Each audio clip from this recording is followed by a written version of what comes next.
The order goes out. 8 million people need to leave the city right now.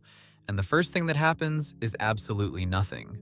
That gap between the alarm and the action is where most people die, not in the disaster itself, in the confusion before anyone moves.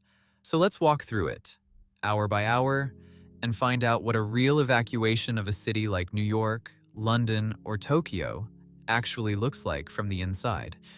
Because there is a twist buried in all of this, and it will change how you think about crowds, cars, and your own survival instincts.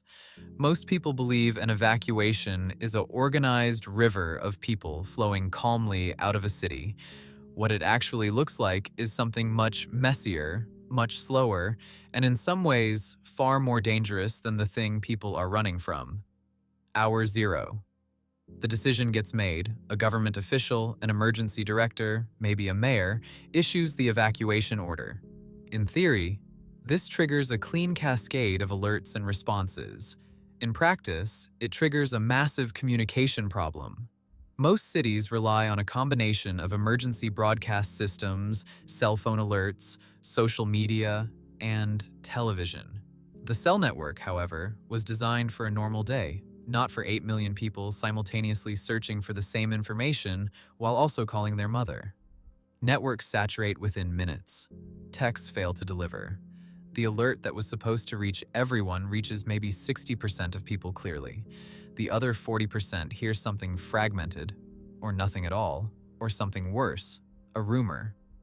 And a rumor in a city of millions is its own kind of disaster.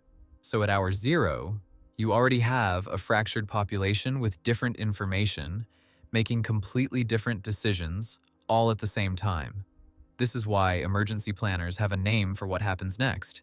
They call it shadow evacuation. It means the people who were never told to leave also leave because they saw their neighbor packing a car or heard something on social media or simply decided they were not going to wait and find out. In a city like London, studies suggest shadow evacuation can double or triple the number of people actually moving. You plan to move 2 million people. You are now moving 6. Hour 1. The roads are already failing. This is not a surprise to anyone who studies this, which makes it almost impressive that every evacuation plan still seems slightly shocked when it happens. The basic problem is called contraflow capacity, which just means how many cars can fit on a road going one direction at the same time. Most highway systems were never designed for mass outbound movement. They were designed for the morning commute, which is bidirectional. When you flip every lane outbound, you gain space. But you also gain something else, merging points. Every on-ramp becomes a bottleneck. Every junction becomes a negotiation. And unlike the morning commute, where people are late for work and broadly motivated to keep moving, an evacuation driver is scared, possibly sleep-deprived, probably has their dog in the back seat and half their belongings strapped to the roof, and is making navigation decisions under genuine fear. Bad decisions per mile go up sharply. During Hurricane Katrina in 2005, the contraflow system on highways out of New Orleans was activated. It helped. Traffic still stopped completely for hours. People ran out of gas on the highway because nobody had planned enough fuel stations along the evacuation routes, which is the kind of detail that looks obvious in hindsight and apparently invisible before.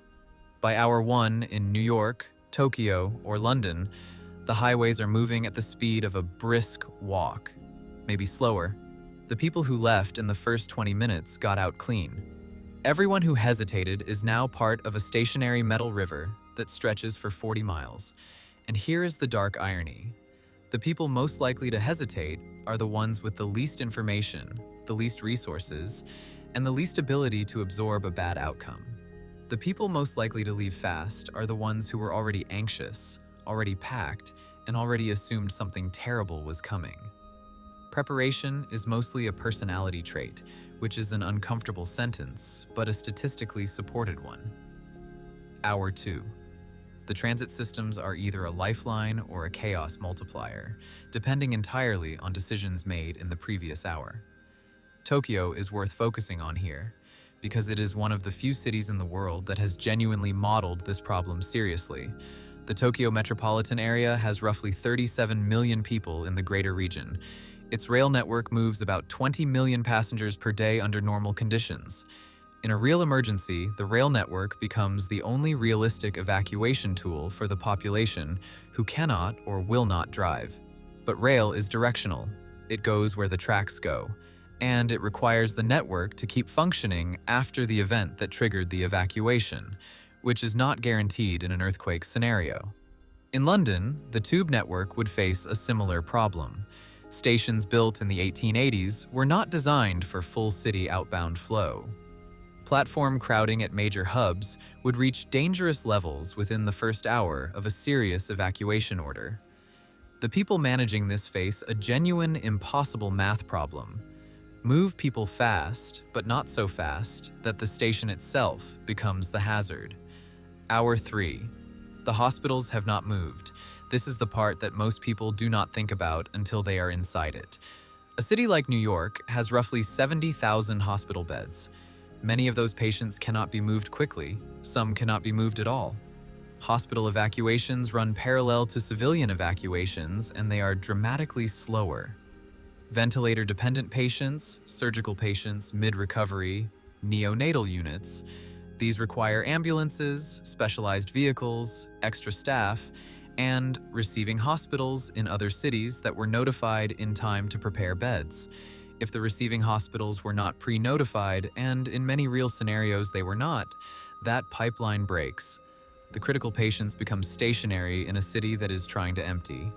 Emergency planners call these populations shadow residents, people whose presence in the city is invisible to standard headcount models because they are inside a building and already dependent on infrastructure to survive.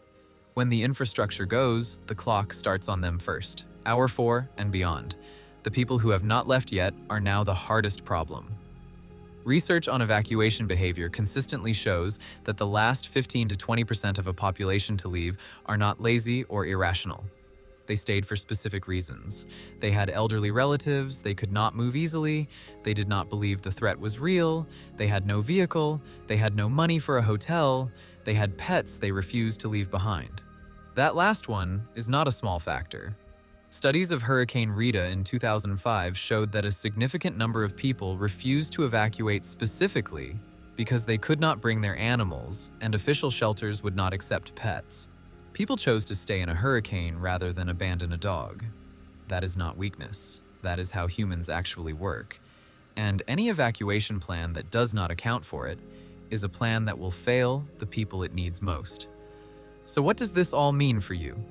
Here is what the research actually shows. The single biggest factor in whether you survive an evacuation is the decision you make before the order is issued. The people who had a plan, even a rough one, who knew their route, who kept their tank above half, who had 3 days of supplies ready, who had already talked to their family about a meeting point, those people were gone before the roads locked up. The window to get out clean is not wide. In most real scenarios, it is somewhere between 30 minutes and 2 hours. After that, you are not evacuating, you are queuing. The disaster does not kill most people. The system does. The roads kill people. The delay kills people. The gap between the order and the action kills people. And knowing that, right now, before anything has happened, is the only real advantage any of us actually has.